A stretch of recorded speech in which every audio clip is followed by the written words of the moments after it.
Hey everybody, welcome back to the Lore Lodge. Today we're talking about the entire colony that went missing in North Carolina.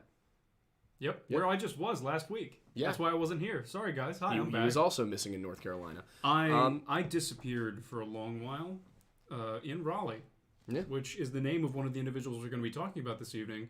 But coincidentally, well, I think it's the person that they named the city after, even though he wasn't around when that city was founded. Yeah, it was named after him. The land was chartered to him. Yeah. Also, can I make a request? Absolutely. Can you swap these? Yeah. Can you put the Streamlabs one up there? Mm-hmm. Because the lag is... Yeah, quite easily. Hang on. We've been having some issues with my ability to focus today, and it's not helping. There's a lag. Yeah, we're very concerned that he needs to be on Adderall, even though, we'll see if he's allowed to be. My psychiatrist is ghosting me. You think I'm kidding.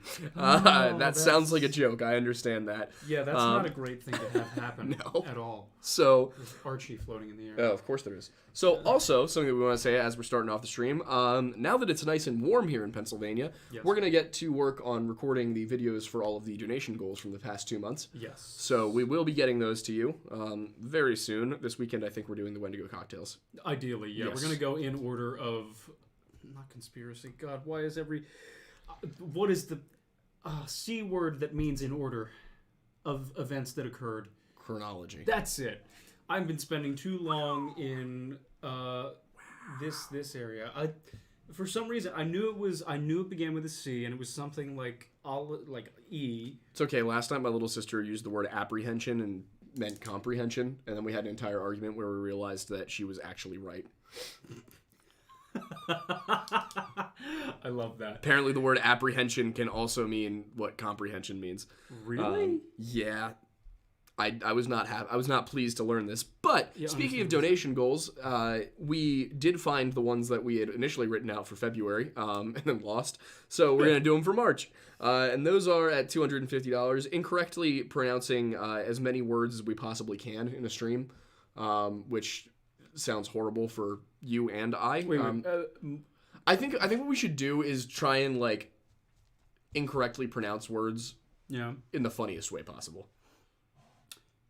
Define funny. I don't know. Or maybe we'll figure out something. But incorrect pronunciations is the theme. Got it. 500 is we will record that conspiracy theory song that I reworded, Good Riddance by Green Day. Right. At 750, I'm going to make Aiden record covers of Yaskier's songs from The Witcher with me. And for $1,000, I will go back to the Frosted Tips, but they will be blue. Why do you keep doing the hair thing, man? Because it's actually...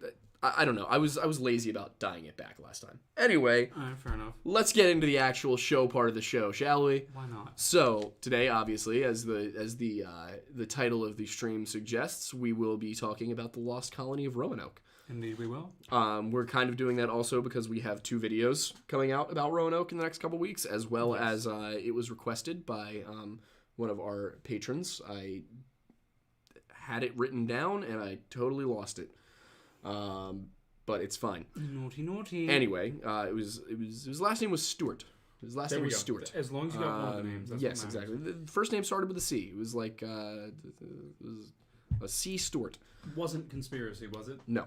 But he requested it on Patreon, and so of course, as we do, we pay attention to those. And if you have topics you'd like to request, feel free to subscribe to the Patreon at any tier, and we will answer your messages. We shall. So, without further ado. What did we discover tonight about Roanoke? A lot of weird things happen, and a lot of options of what could have happened are present. Most specifically, don't piss off the natives. Yeah, do not piss off the Native Americans. It seems like that might be what the Vikings did at Lanzo Meadows also. So this seems to be a bit of an issue that Europeans have with settling other places. We're very trigger happy genetically, I think. Yeah. It seems to be. There's a savagery in the heart of the white man, not equaled by any other. Yeah, we're horrible. You have pretty eyes, though. Yeah, we do have pretty eyes. We love the blue eyes. Is that racist? I don't know. I hope not. I don't think so. Considering we just said that we suck, I think... Anyway. Redeeming qualities. We're looking for any form of redemption here, apparently. So, what I found most interesting was, as we were doing the research, I remembered the whole story of the actual lost colony. I knew that there was initially a colony there beforehand, but that it didn't work out. I didn't know exactly how much of a Game of Thrones style intrigue happened with all of this. Yeah. Like, we were going to do one video on Roanoke and just briefly address the original colony. And then as I'm doing the research, I'm like, oh my god, there's so much more here that I didn't realize. Oh, yeah. A lot of names that I have trouble pronouncing because they're all in Native American languages. The English names are really easy because just almost everyone's named John. Yeah. So, yeah, it's like John White and John Smith and John Wayne. Maybe not John Wayne. John Sins. No. Sorry. No. Stop that. So, what essentially happened with Roanoke is that Sir Walter Raleigh was given the rights to settle the land. He was given a charter to settle it by Queen Elizabeth. Queen Elizabeth was the Virgin Queen, and so they were going to call it Virginia. Because, it's kind of funny because, like, if you were to be like, I'm going to name a whole colony after you, someone's like, oh, that's so nice. And you were like, yeah, I'm calling it Virgin. Like, that would be an insult. Yeah. Just be like, but I guess back then. But did Maryland already exist? No, nothing existed yet. Okay. This was the first English colony in the New World. Whoever decided to change it, or at least, I bet that person, whoever was like, I'm going to name this land after you and call it Maryland for, oh no, wait, it was Queen Elizabeth, wasn't it? Well, Maryland, I think, was named after somebody entirely different. Yeah. Queen... It might have been. Why was I thinking it was Queen Mary for a second? No, I think it was the Virgin Mary is Maryland because it was founded as a Catholic colony. That'll do it. Oh, that's what I was thinking. Yeah. I heard Virgin. I thought Mary. Yep. Yeah. There it is. Sometimes my brain works. Sometimes, rarely, but occasionally. So there was this whole episode wherein Raleigh sent 7 ships under the command of. I think it was he himself went. Was it but John White or Raleigh? No, it was what I was. Okay, I was thinking the colony itself. Yeah. So Raleigh's ships, Raleigh's colony, the governor of the colony was going to be a man by the name of Ralph Lane. This was going to be a military colony, not a, not a women and children like permanent colony. This was essentially a military operation to give them an edge in the Anglo-Spanish War, which was raging from 1585 to 1604. And it's actually the primary reason that the second colony at Roanoke failed to get off the ground is because they were supposed to be getting resupplied from England, but Queen Elizabeth put a ban on any ships leaving England because if the Spanish decided to launch an invasion, they needed all the ships they could possibly get. You got to remember this is the 1500s. England was not yet the foremost naval power in the world. No. In fact, it was this war with Spain that changed British military doctrine to become so Navy focused. They wanted to make sure that they could never ever be challenged at sea again, and it worked. And they didn't really reach their height into the Napoleonic Wars, didn't they? No, that was the Napoleonic Wars is really when England was by far the most powerful nation in the world. Yeah. But their military doctrine was essentially the exact quote is the British Army should be a projectile to be fired by the British Navy. So essentially, win with your Navy, use the Army as like, stability. Yeah. So, and that's why the British Marines have such a long and proud tradition at this point. Yes. So they were establishing a military colony. They were going in, and the explorers had come in the year before in 1584 and actually met with the Native American tribes and established communications and made sure that everything was going to go off without a hitch. They had it planned, and then in 1585. Kind of like everything that could go wrong did, Like, they left with 7 ships, but the flagship was the one carrying most of the supplies, and it got separated from the other 6. They had a plan for that. They were going to meet up in Puerto Rico, but only one of the other ships actually made it to the rendezvous. One of them ended up dropping a bunch of its colonists at a British colony in the Caribbean, and then going north to Newfoundland to, do privateering stuff. And then the other ships, I think one of them sank. One of them just sank in a storm. Yep. So the Tiger, the flagship, landed at Puerto Rico. They were actually able to put together another ship. They built an entire ship in a few weeks. This was in May of 1585. They just built a ship. Okay. But this wasn't a galleass like the Tiger. This wasn't a big ship. This was more of like a supply ship that was supposed to sail next to them. Got it. pinnace. Even still, I mean, building a full size. I mean, granted, ships. The term ship refers to, at least at that period. I don't know about that if that period necessarily, but I'm big into boats. And trains. Yeah, and trains. Any form of really large transportation. Mass transportation. Yeah. I like big things, I guess. I don't know why. Kinky. Yeah, I'm not going to go into that. Yep, you said it. Anyway, so most ships are distinguished specifically because they have 3 masts and they're fore and aft rigged. Obviously, nowadays it's very different because modern ships are of a different style. But anything that was not fore and aft rigged with 3 masts was not technically considered a ship. It was something smaller, whether it was a bark, barkentine, brigantine, brig, sloop, carrack, gunboat, like all these different types of things. Galley. So, yeah, galley or galleon. Galleons were definitely ships. Those were definitely. Yes. Yeah. 3 masts. Yeah, 3 masts. Yeah, fore and aft. Yeah. They were big. So they were big boys. They were indeed big boys. They're very oddly shaped big boys, but big boys indeed. Well, any ships from the late medieval, early modern period are like, they were like, what if we put castles on boats? Pretty much. It's like some naval designer guy was like, all right, you ready for? Yo, big. Yeah, no. Well, we're just gonna make a tub and put towers on it. My favorite thing about naval history, specifically in relation to England, is that their ships were often known for not being the fastest, not being the best built, and often being like really poor quality. But it was the definitive, just abilities of the people sailing them, the seamanship and the general militaristic logistics and strategy that they had. That's how they won their battles.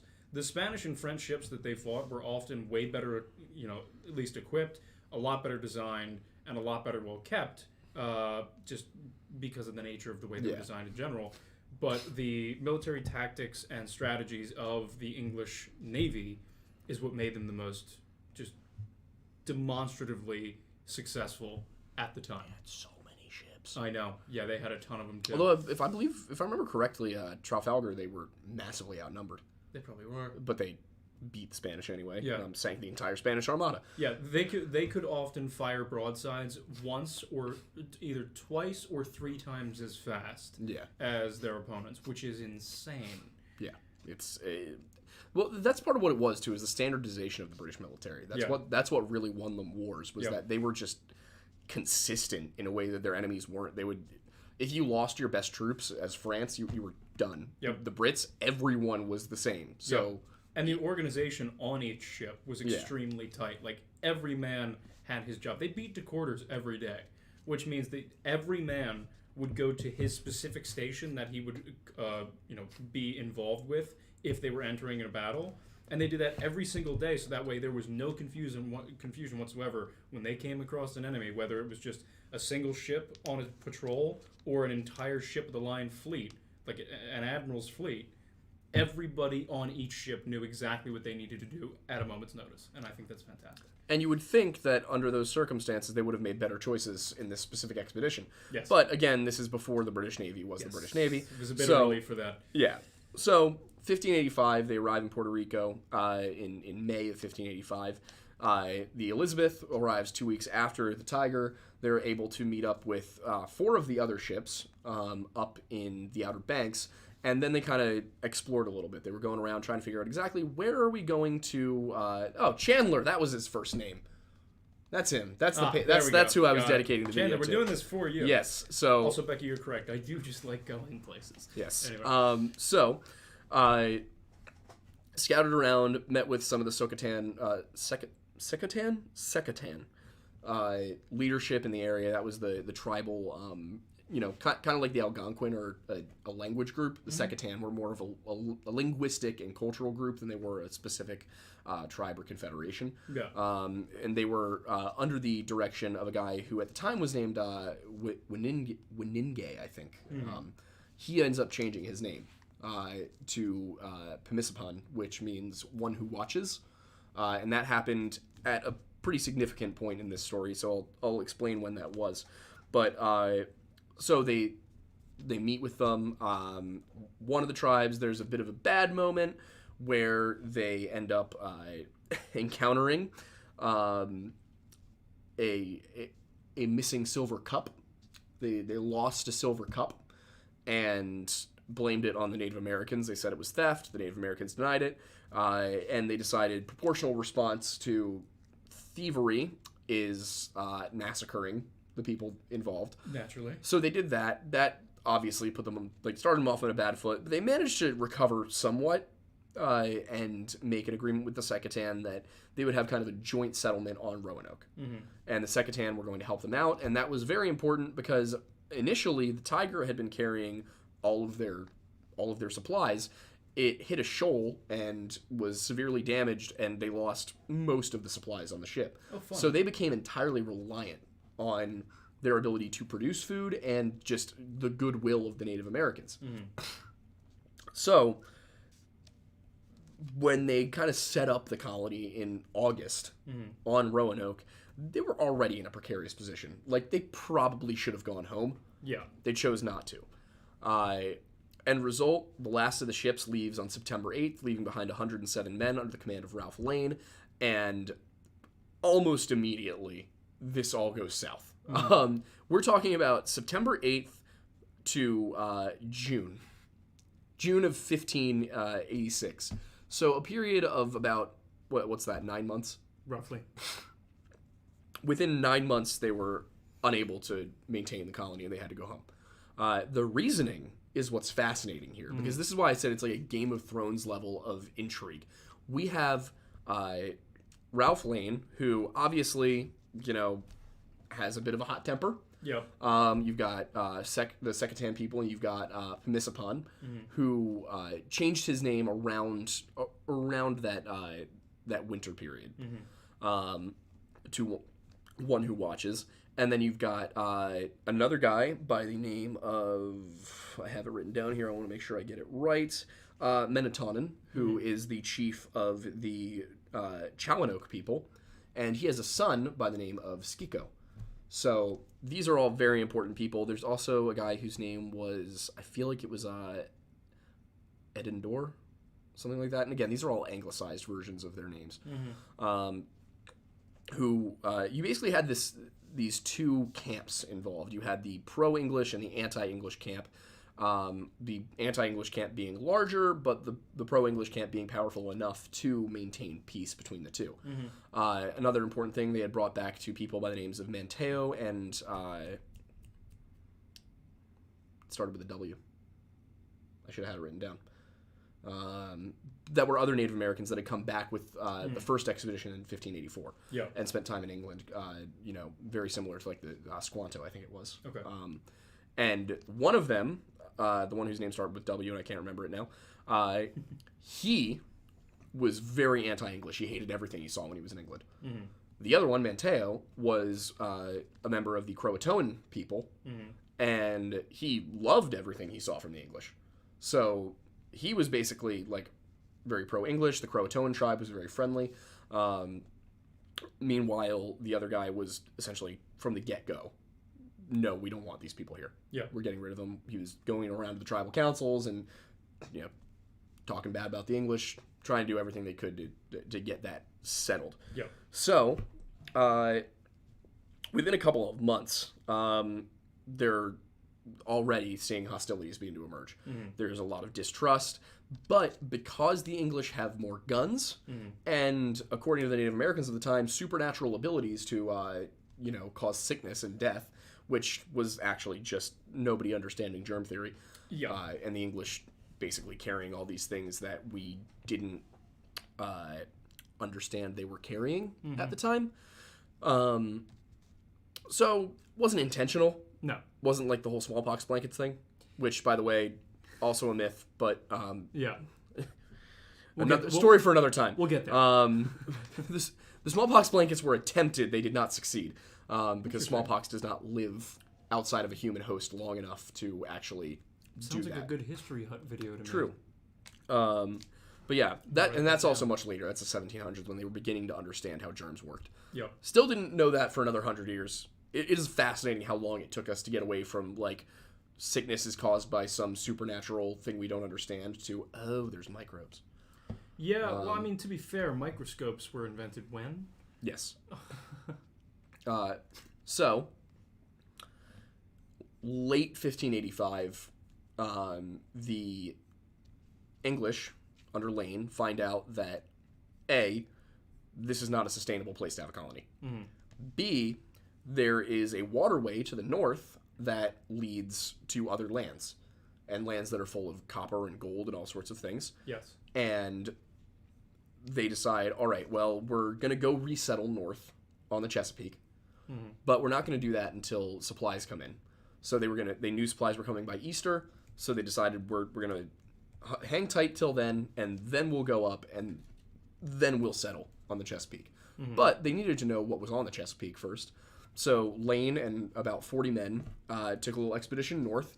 They believed, because they've been talking to Pomissapon, that they were going to actually have help with this, that the natives of the area would be giving them aid and important information. I also left something out here. I can't believe I did that.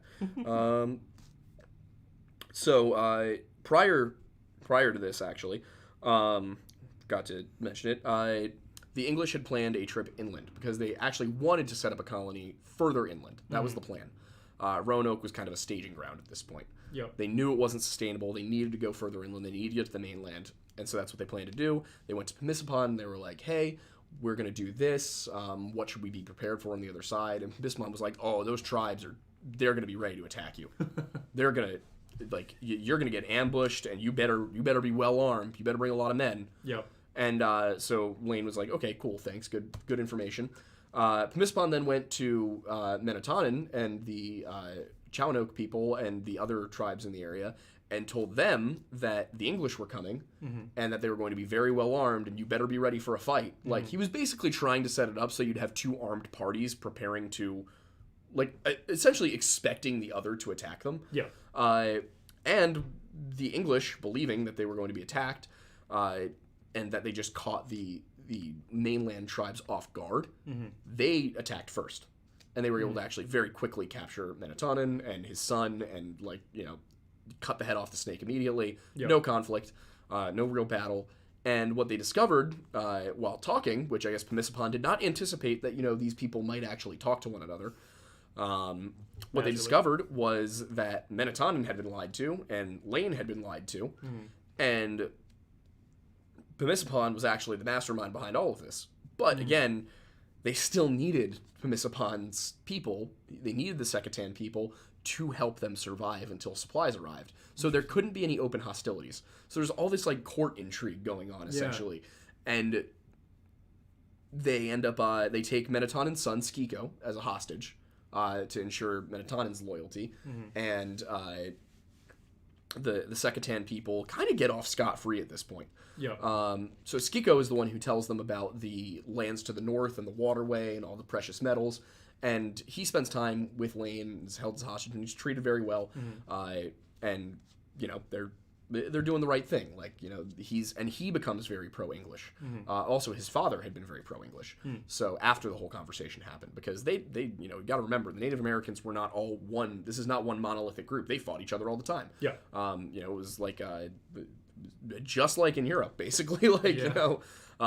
So they fought each other. They traded with each other. They had on and off wars. All sorts of things. And they go north. Under Lane to discover these lands that Skiko was talking about. Pomissapon sends word ahead and essentially says to everybody, the English are coming and they're hostile. If you see them, either attack them or retreat and take your food with you. And that's what people do. They ran into either ambushes from Native American warriors, or whenever they would reach a settlement, they would find it completely abandoned and all of the food gone. Yep. So by the time they got back around March, they were exhausted, they were starving, it was just a mess. But everyone had thought they were dead. So Pomissapon's plan had been, they were just going to get a war party together and go end it for good. Yeah. They were going to, before British reinforcements could show up, they were going to just put a stop to all of this. When Lane arrived back in March, when he arrived back at Roanoke, they were like, oh, this is a problem. Because that basically, everyone had thought he was dead. including his own people. So their morale was shattered. But when he got back, they were like, wait, we have our leader. He's back. It's okay. And Lane could see the writing on the wall. He knew that Pemmicepon was... That things were not going to remain civil much longer. Yeah. So, he, understanding this, has his advisors, one of which is Skiko.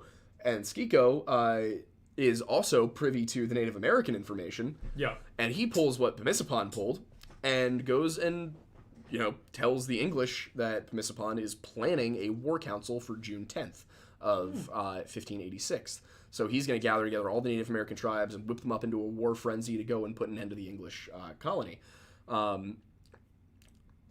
Lane knew about this. He also knew that their supplies had not arrived yet, but they were supposed to be coming. Everyone knew that there were supposed to be reinforcements and supplies coming. Yeah. So he tells Pemmicepon that, he tells him this in April, that the ships are almost there. In order to force Pemmicepon's hand, he has to do something about it. Yep. So he calls together the war council. He and in the meantime, he makes the decision that he's going to withdraw completely from Roanoke. Okay. So they're basically going to leave the English to starve and hope that the ships don't come, and before they can get their army together. Yeah. So on May 31st, Lane knows this. He knows this is what they're planning because Skiko told him.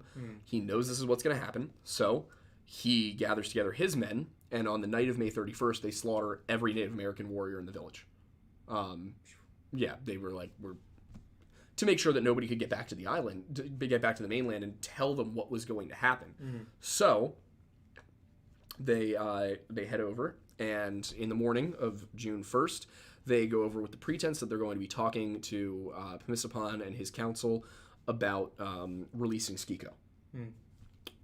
And once they've got everybody in a room, they just murdered them all. The English. Nice. Yeah. The total, like I said, Game of Thrones is a red wedding. Total, there's so much deception here and conniving on both sides. This is not, neither of these sides are playing fair. Yeah. They're both tricking each other. They're both committing war crimes. It's bloody and it's intense, but it's also such a fascinating story because of that. Yeah.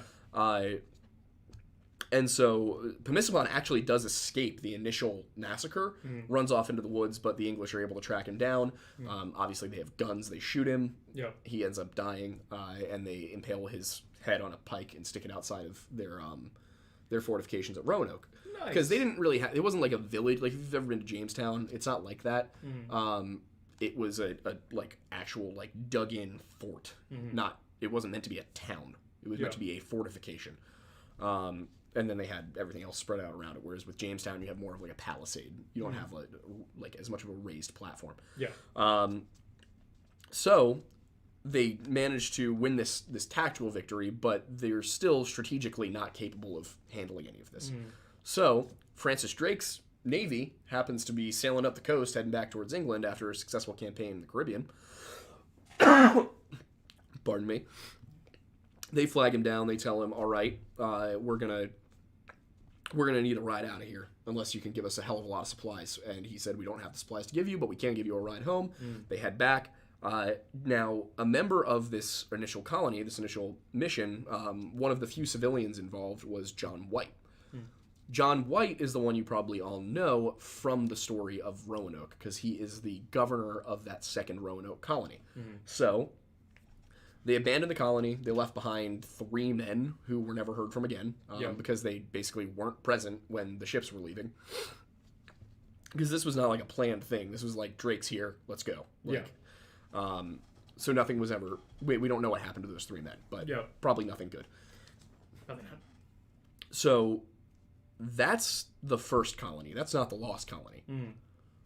But it certainly gives you a lot of context for how the next year, when the English came back, why things went so poorly immediately. A lot of people, when they tell this story, they leave out that first part. Or they diminish it so it's not as big a part of the story. So when John White's colony gets back the next year, that's men, women, and children. That is a civil colony. That is a permanent colony. And the Native Americans do that. The Secatan people knew that. They were still hostile. The Crow were still hostile. Skiko's people were not, but, the Croatoans were still friendly. So John White gets back, and again, the plan here was they were going to send a colony further inland to set up. And this is where the story just goes bonkers, because we don't know what happened to them. Yeah. Someone in chat said that they melded into the native population, but we have no evidence that that's true, other than hearing that there were some people wearing European-style clothes who could read, supposedly, and this is never confirmed. And some people with like gray eyes and blonde hair in one of the tribes. But albinism is much more prevalent among Native Americans than it is Europeans. Yeah. So it could have been an albinism issue, because if you got one or two, that doesn't necessarily mean that they in fact melded in. Instead, it's possible that a number of things happened. The most obvious options are that they were all massacred, because again, what happened here is they got there, they were having a lot of trouble setting up the colony. It's kind of the same issues that the first mission had. Yeah. So John White reluctantly, he's basically ordered by his people to go back to England and get more supplies. He does, but at that point, Queen Elizabeth makes a decree that no ships are to leave England until the threat of a Spanish invasion has passed. So John White ends up stuck with his family in North Carolina. Yeah. But he ends up stuck in Britain. He can't leave for 3 years. During that 3 years, the colony at Roanoke vanishes. Now, some say that they were massacred by the Native American population. Entirely possible, except there's no bones. We don't know anything. Except for one guy. Yeah, they found the bones of one man. Yeah. The village was intact. It had been looted, but it hadn't been burned. It hadn't been, torn down. It was still there, but clearly nobody had lived there for a while. So the massacre option, they would have had to basically take everybody out of the settlement first. Otherwise, you were bound to have some evidence. But there's no real evidence of a struggle, of a fight at the colony on the island of Roanoke. And by the way, we don't actually know where the exact colony was supposed to be. We found evidence of it. We found buildings, but today it seems that it might have been so close to the original coast that it might be underwater. So we don't totally understand the layout. It's hard to find evidence. So we know the colony was there, but we have not found evidence of a mass grave. We haven't found evidence of burials outside of like people who just died and were buried. Yeah. There's no evidence of a fight. So what else could have happened? Well, maybe there was a threat of violence. In which case maybe they left, or maybe they were starving and they couldn't get help. And Croatoan Island is about 50 miles south of Roanoke, and the Croatoan people were friendly to the English, so it's possible they went there.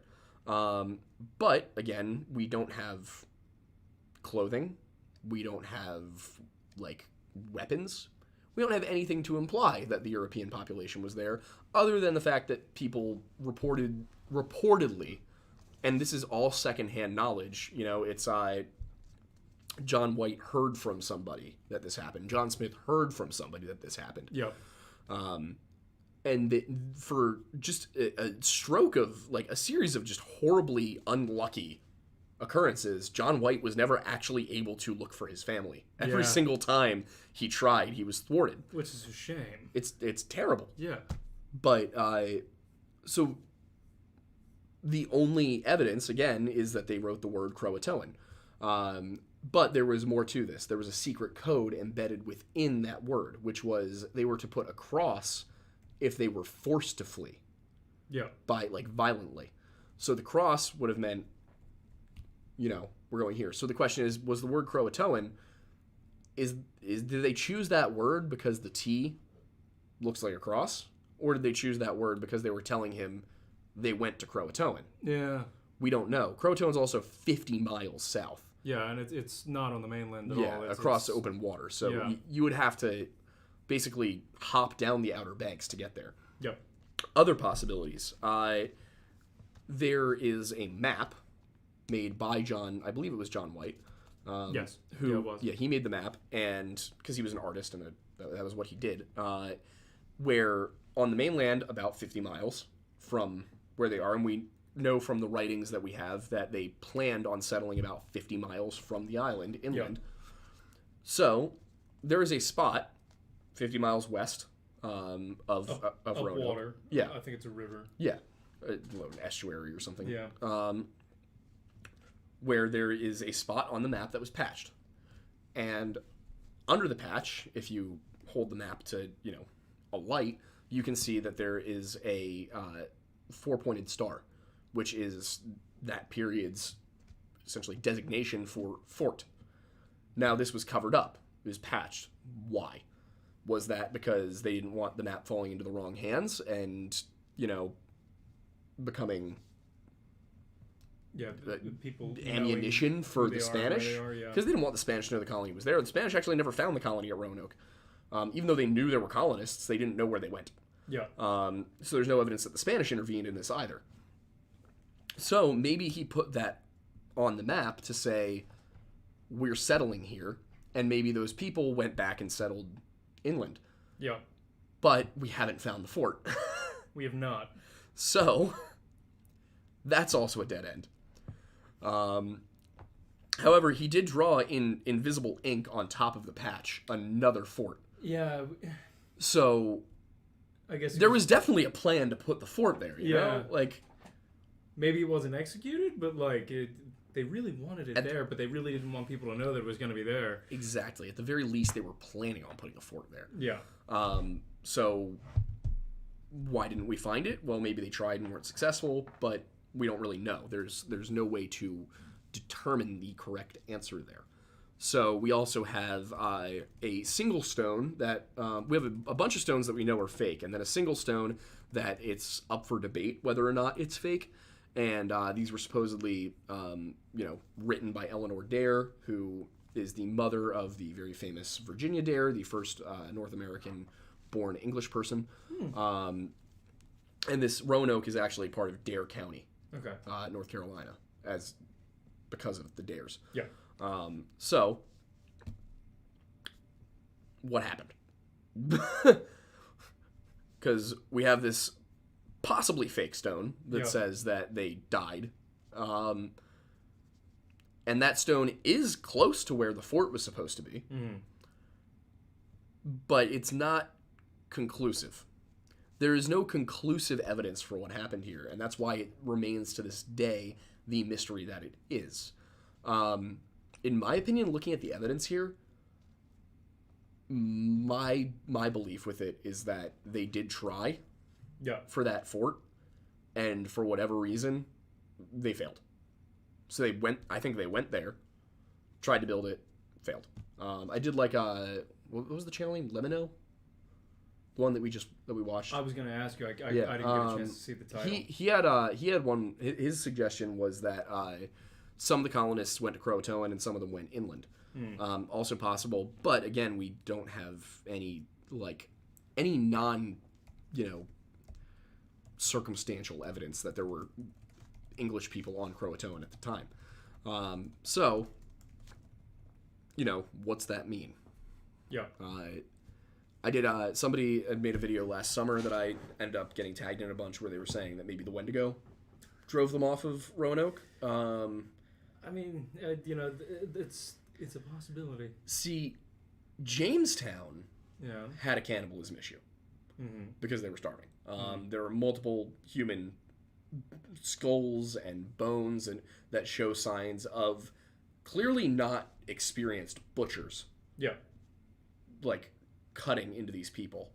So, that shows the desperation. We don't have evidence of that at Roanoke, but what I think sticks with people so much with Roanoke specifically is that it is so bizarre. Mm-hmm. It's not like, a few people disappeared. This is an entire colony where not a single person was ever heard from again. Mm-hmm. And John White returned in 1591. So it's not like he was gone for 20, 30 years. Yeah. He was gone for 4 years. And when he got back, he wasn't able to go to Croatoan Island. to ask. Yeah. Maybe if he had been able to, he would have gotten an answer. At the very least, he would have gotten an answer of, no, they didn't come here. Or, yes, they did come here, and there would have been white people there. Do you remember why it was that they weren't able to go? Specifically, there was something wrong with their ship. Their anchor. Their anchor, right. Yes. Their anchor broke, and then they weren't able to Yeah, their properly... anchor line broke, and they didn't have a spare. Yeah. So, they decided it wasn't safe. Yeah. So, I mean, you could just imagine how, awful that must have been. He's like, they're right there, dude. Yeah. Come on. But it's not like he could have just stayed. Yeah. So, it's all just it's all a mess. But it's a mess. But the thing is, what gets me about it today is, obviously, archaeology, you can only find so much, but is there no genetic testing that can be done? Or is it that the populations have been mixed for so long, or that the original natives were driven out of the land, and so we can't test, it's just, how is there no way? How is there nothing left behind? Well, I mean, it's been hundreds of years, and how many generations? And a lot. Yeah, I mean, the ability to take a DNA sample of the original settlers, I mean, is almost impossible. You'd have to find a descendant of John White. Yeah. So. And, you would have to hope that they have really strong genetics. Yeah. That's the downside. I don't know, because even with the DNA aspect, to find no evidence at all of anything. Yeah. Even all this time later, you get stories from the colonists of the time, from other colonies like Jamestown and other people involved, sailors, captains, people who were involved in this, that they're basically there's no there's nothing here. Mm-hmm. We have no clue what happened. Is there a current settlement on the island of Croatoan? Croatoan? Yeah. I actually don't know. It's a good question. I did not look into that. Yeah, because that might go be ahead and something. look it up. Let's see. But that, as a historian, that's what gets me is, we don't even have an oral history of what happened. Yeah. There is more evidence for Noah's Ark. We have more evidence that Noah's Ark was found than we do what happened to these people. Yeah. We have more evidence of events that take place in the book of Genesis, like the famines of Egypt and Moses and the Exodus. We have more evidence of those things than we do this. We have inscriptions from Ramses II telling us the Egyptian names for who the sea peoples were. Interesting. We don't know who they were, necessarily. There's ideas. But we have more evidence of that than something that happened 400 years ago. Yep. We're talking, and when I talk about, for those that don't know, the sea peoples are the people who came in and basically ransacked as much as they could of the Bronze Age world of Mycenaean Greece and the Hittites and the Egyptians. Basically, the entire Levant, the coastal areas, were ravaged by these unknown people called the Sea Peoples. And we don't know who they were. We don't know where they came from. We know that the Egyptians definitely knew who they were and where they lived.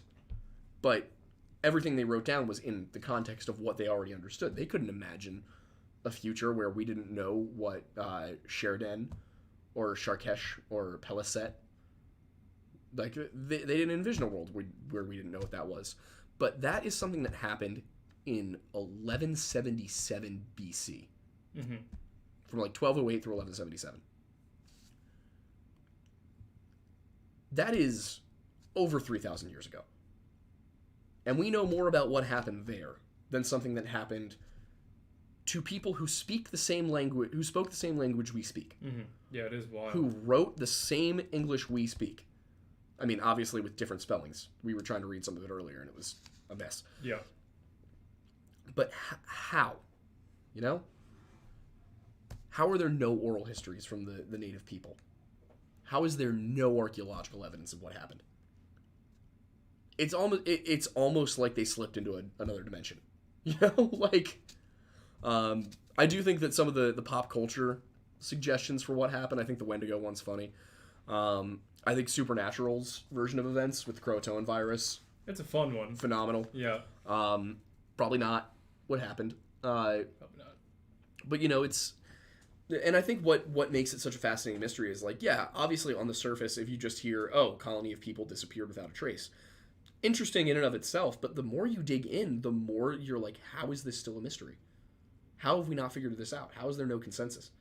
And it does seem to be that this is just an entire episode of history that we will never uncover the answer to. Mm-hmm. Just so you know, there is plenty of people who live on the island of Croatoan today. The island is now known as Hatteras. Okay. And that's, there's a yacht company named Hatteras. I mean, it's a big spot for... But I'm guessing they're not Native Americans. No, but it was originally called Croatoan because it was the Croatoan Indians were the first human inhabitants of Hatteras Island, and the two groups were the Hatterask and the Kinnikit, and they lived there. And now it's part of the Outer Banks. And, that's what I figured. It's just a vacation spot. So there's not a whole lot. I mean, everything that we've already covered is what is written here about it, and because White and that crew never went to check out the island, there's really not a whole lot of information up until modern day. Yeah, you gotta wonder if maybe they tried to do something like what the sailors from the Tiger did and build another ship. Yeah. Like, that's the only thing I can think of that would explain why there's no evidence of their existence. It's a good question. Of where they went, maybe they tried to build a ship and it sank, like far enough off the coast that we haven't found it. The ocean's a big place. It is, in fact, a big place. Yeah. Fascinatingly enough, the Irish did have stories of how if you crossed the Western Sea, you could end up in the other world.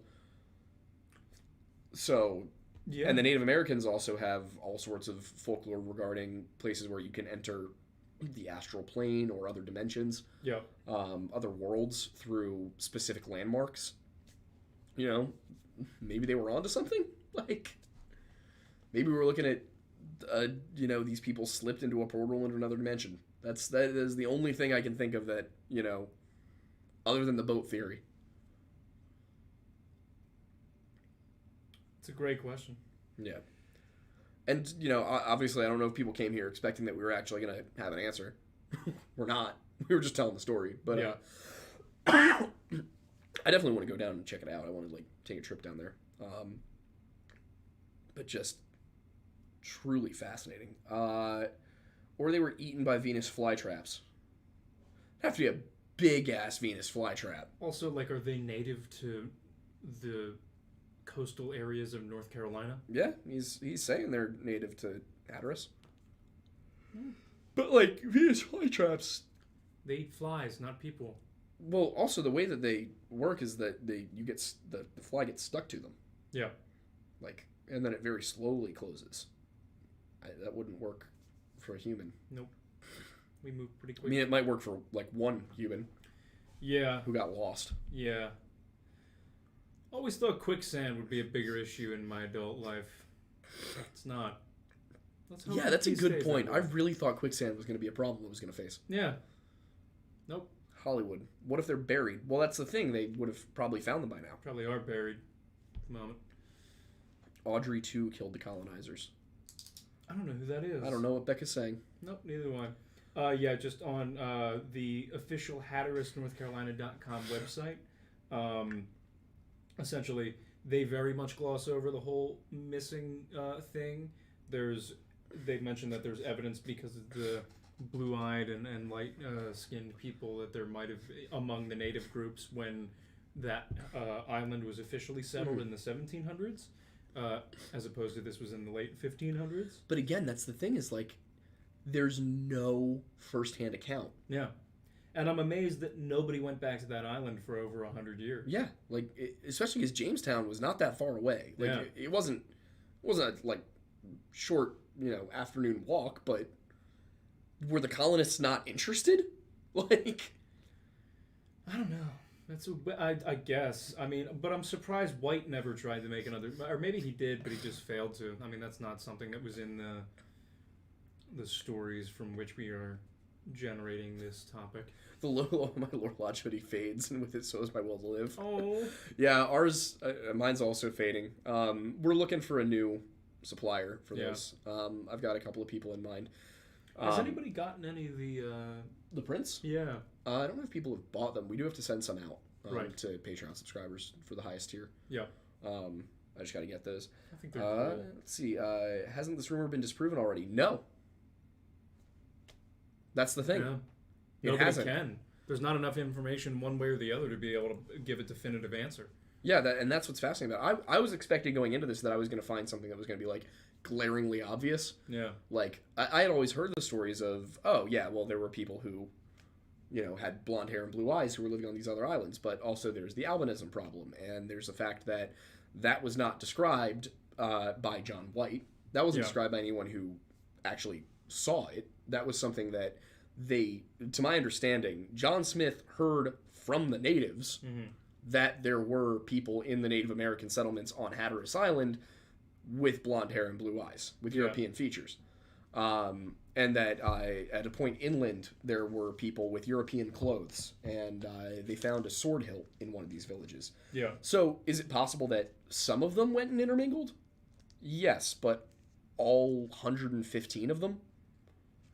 If 115 people went into a Native American settlement and intermingled, it would not be a couple of blonde-haired and blue-eyed people. Yeah. You'd have some serious mixed race people. Especially considering it was only 100 years between, you know, when they went supposedly and when it was resettled by Europeans.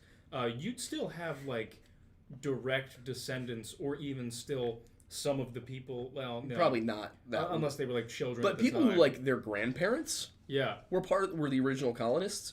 You would have people whose grandparents were the original colonists. Yeah. And I guarantee you, if you had people whose grandparents were English colonists and they found out about Jamestown, you think they wouldn't be going? Yeah. You think they wouldn't be at least checking it out? You might even still have some older people whose parents were the original settlers. So, Exactly. And when colonists got to North Carolina eventually to settle North Carolina, they would have come across these people and they would have talked about it and they would have documented it. Yeah. Instead, all we get is, there's a couple of people who look like they're blonde-haired and blue-eyed. Yeah. And nobody goes to investigate it. They just hear it and they record it and okay. That's the thing about starvation. If they went and lived with the natives, they wouldn't have starved. Yes. Also, like, if they did starve, there would have been bodies. There aren't bodies. Yep. There's no mass graves. There's, no evidence of an epidemic. It's just they disappeared. And I mean, are all of these things possible? Sure. But we just haven't found evidence of it. Well, considering that we've generally run into the end of this topic, and it is 8:03, I guess we go to question time. I believe it is indeed. All right, time for super chat question time. Let's go. So, for anybody who's new here and doesn't know how this works, this is 30-minute Q&A. We answer super chats first, and if we have time to get to questions that are not super chats, we get to those questions. We do have donation goals, which generally just humiliate me. So those are for $250 over the course of the month of March. We will attempt to incorrectly pronounce words without the other person noticing. Yes. For $500, and that will be for an entire stream. For $500, we will record the conspiracy theory song that I wrote. For $750, we'll do a series of covers based on The Witcher. And for $1,000, I will go with blue tips instead of frosted white tips. Yes. Becca, I might need your help picking out a color of blue. Smart pun. Yeah, she knows her blues. Teleportation SMH. I mean, that's what I'm saying, man. Maybe they went. Maybe they rule anything out at this slipped point. into a pocket dimension. Pocket dimension. Pocket dimension. A pocket dimension. They slipped into a pocket dimension. An alternate demussy. I'm sorry. I'm sorry. As you should be. Yeah, that was horrible. That was Yeah, I mean the folklore surrounding the area also doesn't give us much either. Like, these are people who didn't really have the Wendigo. Yeah. These are people who didn't have Nalusa Falaya or Skinwalkers or any of that. All they have is some of these stories about, portals to other dimensions. That's all we have. Pretty much. So, and we don't think that these are people who practiced human sacrifice. There's really nothing, and the only thing I can imagine is that maybe they dumped their bodies into the water. Like, then they probably would have washed ashore somewhere. What do you call a nosy lizard? An investigator. From Hammond for $2. Thank you very much. That indeed made me laugh. Thank you for that. Boy. Is with the $20 question. Thank you very much. Says, I need the Witcher covers. Just take my money, and as always, tell Archie I love him. Archie, where are you, buddy? You want to come say hello? Yeah, tell him to come say hello. Yeah. Come on. It's just a time thing. Part of the reason we're switching to Sundays is to allow us to actually have like a bit more time during the weeks. Yeah. Because now he has a full-time job again as well, so he understands how time-consuming it is during the week. So we're making life a little bit simpler for us, or at least we're attempting to. I'll still be editing and things like that during the week, and I'll still be researching and occasionally live streaming. And making TikToks. Oh, that's right. That was another note I wanted to put down. Probably got made into a stew or died from starvation. No mounds. Definitely not mounds. These are not mound building people. Starvation's an option, but again, we would have the bodies. Yeah. And if Jamestown is any indicator, we would probably have not only the bodies, but also evidence of cannibalism. Yes, puppy. Hammond for $5. Thank you. Says, oh, did you guys hear the big news about the Norwegian Navy? They put barcodes on all the ships so when they come into port, they can scan the Navy. I think I'm a grandfather because those jokes make me laugh. There's a lot of things that people find funny that I don't find that funny, but I find that funny. Alan Rich. Pen. What? Yeah. People are suggesting topics, and I want to. Alan Rich for $4.99. Thank you very much.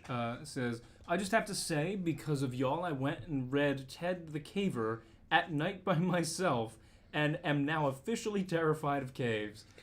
Okay, to be fair, caves are scary. Yeah, caves are just a bad idea in general. If you're a caver, like if you are an actual caver, we'd love to have you on to just interrogate you as to why you would ever do I such had friends a in hobby. the Spelunking Club at Penn State. Really? Yeah. Let's have them on and ask them why in God's name would they do that.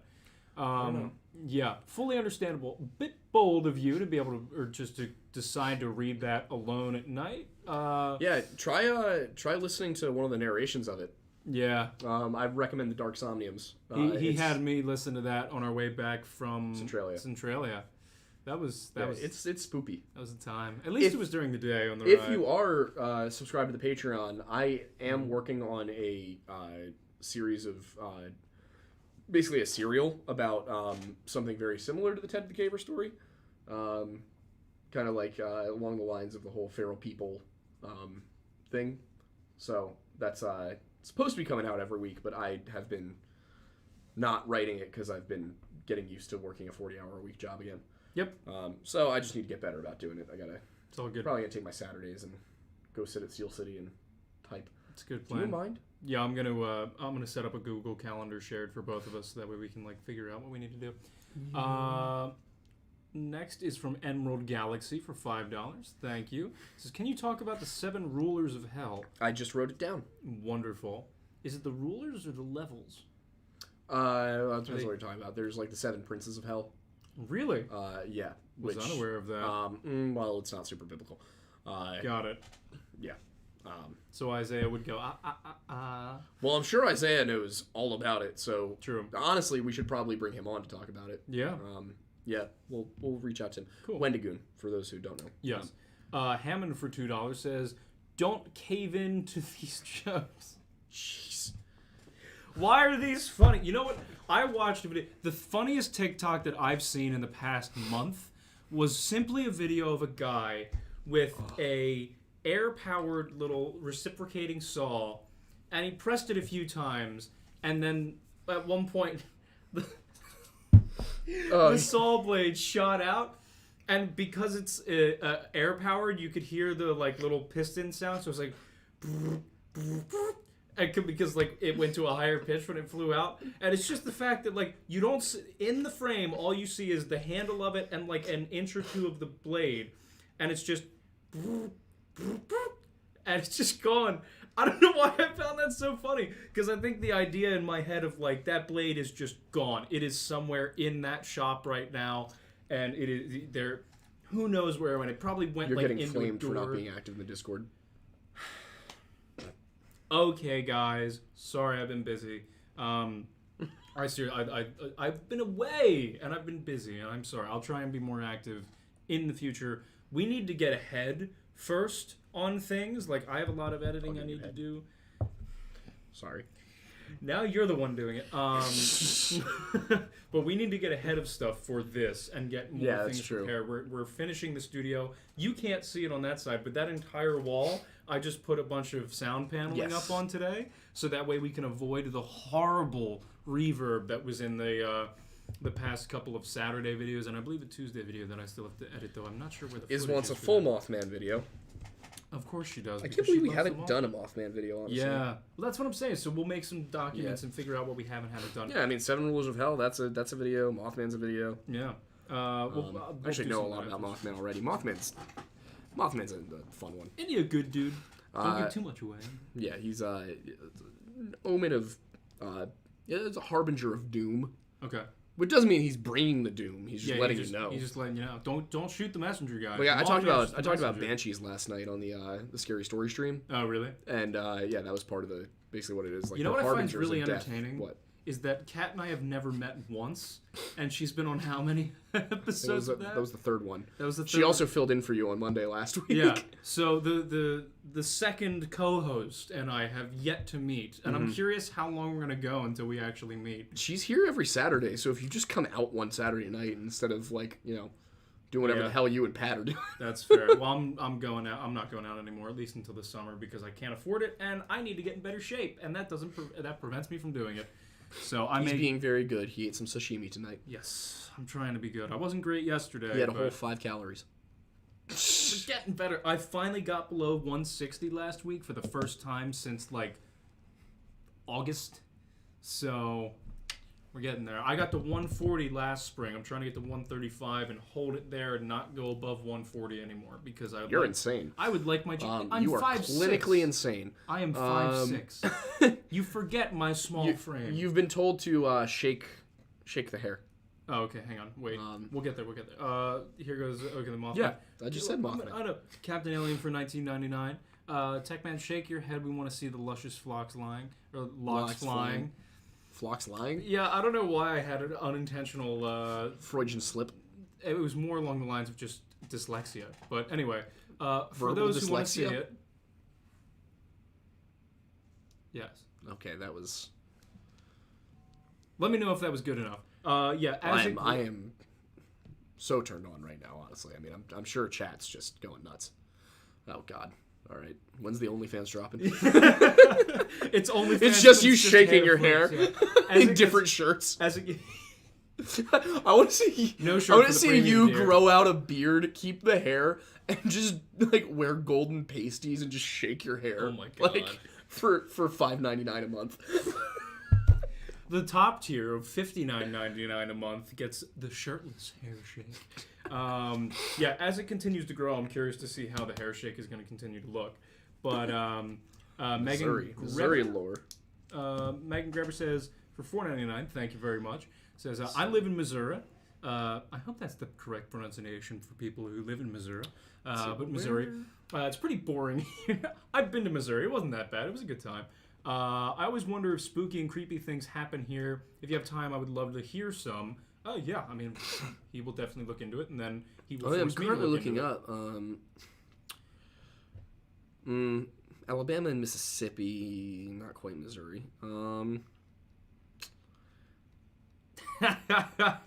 I will definitely look into it. I've also got it. Everyone's been asking about Eastern Tennessee specifically. Why? It's always Eastern Tennessee. Interesting. I don't know. Also, I guess because sorry, Tennessee Mom, be long. It's going to keep growing. Tennessee is long. I'm finally in a place in life where I'm allowed to continue to let it grow. So I wanna see what it looks like when these locks get to like here, like just there. I don't know how long it'll stay that way, but I want to see what it looks like. I have written down Eastern Tennessee and Missouri. Because look how full it is. It's so full. I want to see what it looks like when it's all real long and full. It's going to be glorious. It's going to be like a lion's mane. Roar. You upset me. I should be put down for that one. You should. That was horrible. Is for $10 says, pretty boy with the excuses. You're lucky I love you or else I'd be mad. Also, feel free to ask me if you have any questions about my beloved man of moths. I know too much. Yeah, we could. You saw it too? I did. I just did. Captain Alien for $19.99. We thank you. I don't know if I can say that, but thank you. I would say that if I wasn't on the podcast, but just know we appreciate it. And then, yeah, we could potentially have Iz on to talk about the Mothman, at least for a little bit. Yeah, if Iz wants to come talk about the Mothman, it's always welcome. Alan Rich for $4.99 says, y'all should talk about the Aaron Hedges case from the 411 documentary, 411 documentary. Yep. We actually have. Out of all the cases, that one messes with the mind the most.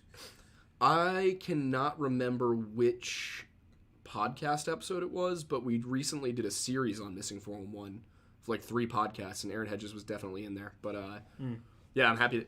Yeah, we are starting a new series. We're not sure how often we're going to be able to make them because they are pretty time consuming to organize, but we're going to be doing deep dives into Missing 411 cases. Yeah, the goal is that they're going to be like even higher production value. It was my idea initially just because I really, from all the people who cover Missing 411 cases, they just kind of cover the overture of it all. They just describe what happened and like some of the details here and there, and like they might show some pictures.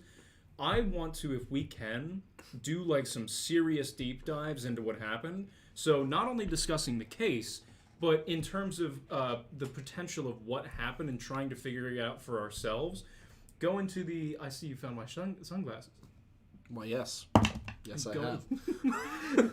Going into the, the in-depth details of the area, just like what is the environmental makeup of the location? What is the climatology of the location? What is the history of the location? Just to be very clear about this, this is not going to be... We're not going to be, like, reading Missing 411 and just talking about it. No, this is going to be, like, looking at the federal, local, and state case files. Yeah. Actual, like, the weather from the time. This is fresh research. So we're basically going by... We have this name. We're going to do the research independently rather than just using somebody else's and talking about it, which is what we've done in the past with David Paulides because he's a great resource and Mr. Ballin because he's also awesome. Yeah, we're not regurgitating stories that have already been written. We are creating our own based off of our own research. I mean, to really quickly answer Brandon's question about what's going on in Alabama, so the Choctaw people had the story of what they called Naluza Falaya, which means the long shadow, and this was a creature or a demon that inhabited the forests, and if you went into its territory, then it would basically, grab you and pull you off into the shadows and devour you. Yep. Not dissimilar from the Wendigo. Definitely has unique aspects, and they're not completely exactly the same. But it's fascinating how most Native American cultures do seem to have some sort of, like, tall, shadowy figure that lurks in the woods and eats people. Yeah. That's pretty consistent across the entire North American continent. Yeah, it is interesting how that is the case. Yeah. I maintain, it's possible, like, if there's one place that stuff like that would have survived, if it was real, it would be North America. Yeah. Like, vast amount of land, very small population, like, totally possible. The reason it wouldn't be in Europe is because, as I mentioned before, there is a savagery in the heart of the white man. Yeah. What a shame. We people of European descent seem to have an affinity for violence. Yeah. Just destroying anything in our path. Including each other. Yeah. Quite definitively each other. Quite consistently and prominently. Very good at war. Yes. We happen to be well-practiced and well-versed at the art of war, even though we did not write the book. And aqueducts. Aqueducts. We do know how to do aqueducts. Europeans have been just doing a great job with plumbing for a very long time. It's pretty impressive. Yeah. I think so. Why is everybody still talking about my hair? And Mothman. The Mothman is better. There's no product in it. It's just it's Head and Shoulders your 2-in-1 bourbon shampoo. Your mother and Becca are both ganging up on you over your hair. Of course they are. Also, why are you still not using Duke Cannon products? We're trying to get a Duke Cannon sponsorship. What are you doing? No, I use that for body wash. Do they have shampoo and conditioner? Yeah. Do you want to try? I have an extra one. Maybe. I'm gonna get through what I have and then. Yeah, maybe I can lend you one. I guess considering it's starting to get long, I need to start using definitive shampoo and conditioner. Yeah, it's good stuff. It smells nice. It's cedarwood. Oh, I love that. I love which cedarwood. means it'll repel the skinwalkers as well. We love that. I mean, I use cologne that's cedarwood as well, so just because I love the scent. I've got my cedarwood shampoo, my bourbon body wash, and my redwood solid cologne puck. Yep, I use the redwood solid cologne. I use pine for the body wash, and then cedarwood for the hair eventually. I just love smelling like a tree, apparently. And if you go to aidenmattis.card.co, you can find a link to a discount code for Duke Cannon products. Yes, sir. Which helps fund the show indirectly by making it less expensive for me to buy cleaning products. Which helps. Yeah, they don't actually pay us. I just get rewards points when you do that. Which helps. Captain Alien for $9.99 says, Techman, use coconut oil in your hair. It's great trust. I trust you. I'm just curious what it does. He doesn't need girls to run their hands through his luscious locks. I'll do it. Would y'all be interested in a sponsorship from the soap company I work for? Yes. Yeah, why not? That is... Any form of sponsorship is... Without any... You could give me a, you'd be like, you want to sponsor? I don't even know. I take care of my hair. No girls want to run it through my hair anyway because I'm too busy. I don't have time for girls right now. I would take a sponsorship from a tampon company at this point. I'd take sponsorship. Don't know that I could give them much firsthand, feedback. Yeah. But I guess you could use it to, plug a bullet wound. Thank you, Captain Alien. Appreciate it. Becca, that's one of the most ominous things you've ever said. Helps me blend in the forest. She says a lot of ominous stuff. She was the glass before glass existed. Am I wrong? No, it's valid. Yeah. Iz wants to be the one running her hand through your locks. Anybody's willing because I love it. Because I'm like a dog and I will just happily accept scritches and scratches. All right, it's got great volume. I'll give you that. Yeah. Thank you. It's a little dry at the moment, but it's because I just showered a few hours ago and I don't use the proper. Dude, go for it. What the hell's our PO box? Didn't you open it? Yeah, it's on the website. Or not on the website. Yeah, it's on the website. Lorelodge.com. If you send it to the PO box, which I will have pulled up in just a second. Also, if you like the website, I designed it, so just saying. Yes, the PO. It is PO Box 497, Valley Forge, Pennsylvania 19481. So if you want to send us stuff in terms of if you have a company that does clothing or soap or baked goods and you sell online, send us a sample and we can talk about doing some sponsorship deals. Oh, absolutely. You and Becca would get along famously. Also, yeah, they would. Feel free to send us whatever you want, fan mail, anything like that. I know, specifically, you've had some things that you wanted to send. I know other people have had some stuff you wanted to send. I could. I do have to check the PO box. My hair is poofy and floofy. That's my favorite thing about it being long. I love it. I can check it on the way out here. Am I allowed to check it? Oh yeah, she did make dead bodies for a living once. Yeah, she did. You should be authorized to. Yeah. I put your name down for it. Oh, cool. I just have to find the slip of paper that has the code on it. Cool. I don't know where that went. Playing the beat. I might just stop by tomorrow and ask them if they can give me the code again if I can't find the paper. But you might as well. Yeah. And I can just, that way every Sunday on my way out here, I can just stop by and pick up whatever's there. Happy to receive. Yeah.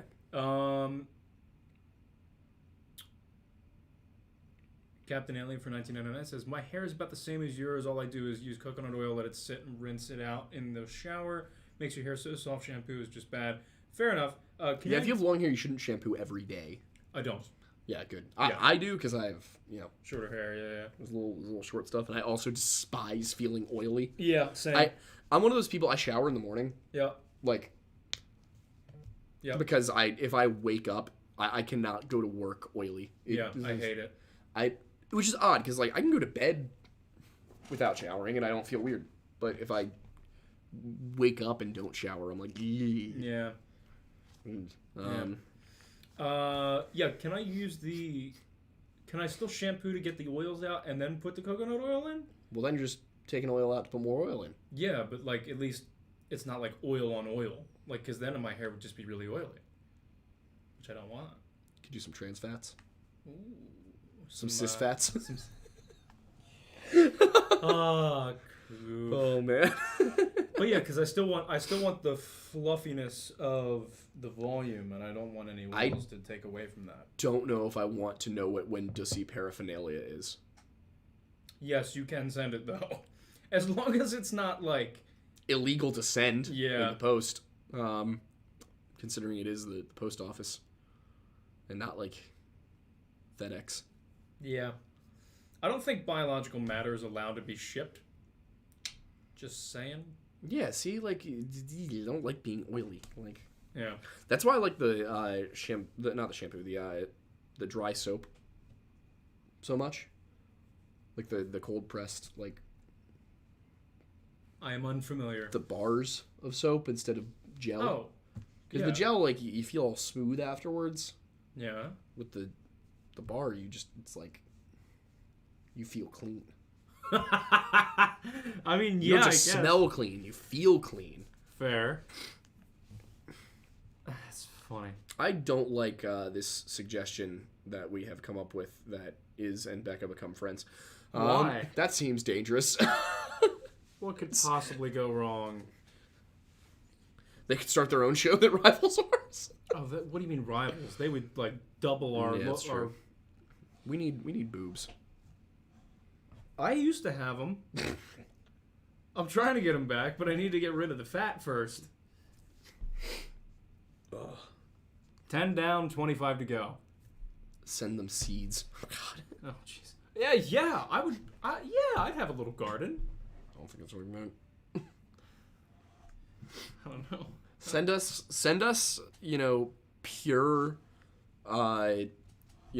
unprotected, just straight, just like, I don't know, like plutonium. Just send us some plutonium in the mail. As much as radioactivity interests me, I don't want to end up looking and feeling like I was there at Chernobyl on April 26th. Well, that was uranium. It's different. Yeah, I would grow a little garden. Is it radiation poisoning or is it spicy DNA? It's broken DNA. Spicy. No, it's spicy. It's spicy powder which results in broken DNA. Which is spicy. I don't know about that. I'm also dangerous with high school knowledge. Oh, God. Don't make me ban you from that Discord. Becca remembers. Don't we all? Not particularly, no. I drink to forget, but I always remember. Oh, God. I'll send you guys anthrax. How does that sound? That sounds great. Please do. I've heard that's really good for allergies. No, it's not. Don't. What? I don't know. Just came to mind. You know what I said I was going to do that I didn't do? Oh. The BuzzFeed Unsolved episode we watched earlier. Oh, wow. Yeah. Yep. What? Uh-huh. Just speak about it. Oh, yeah. I've heard a lot of people tell me to check out that show. And I couldn't sit through it. Something about the way that, like, his inflection just bothered me. I don't know. If I talked like that in real life, I don't think I'd be around at this point. It is so horribly difficult to listen to. And I just, sorry. It was weird. It just like, yeah. There's a lot. Yeah, I mean, I do wonder about shows like that, if they just have somebody who gives them material to read, or if they do any of the work themselves. But good question. Yeah, I mean... Yeah, so anyway, if you're curious about Roanoke, don't watch the BuzzFeed Unsolved episode, because, oh, good God. It sounds like they're just hearing about it. That's something I don't understand about some podcasts I've heard that I've listened to, like, and this isn't to shit on anyone, but, like, BuzzFeed Unsolved, it seems like they were handed notes and read them.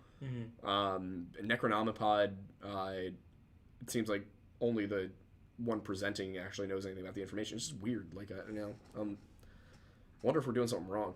I don't know. We'll find out with time. But anyway, that's 8:30. Yeah. And I'm going to put up some more of these sound panels before I leave. Really? Yeah. Okay. Just to finish out that bit of the wall and just put up that way we can figure out how many we both need to order.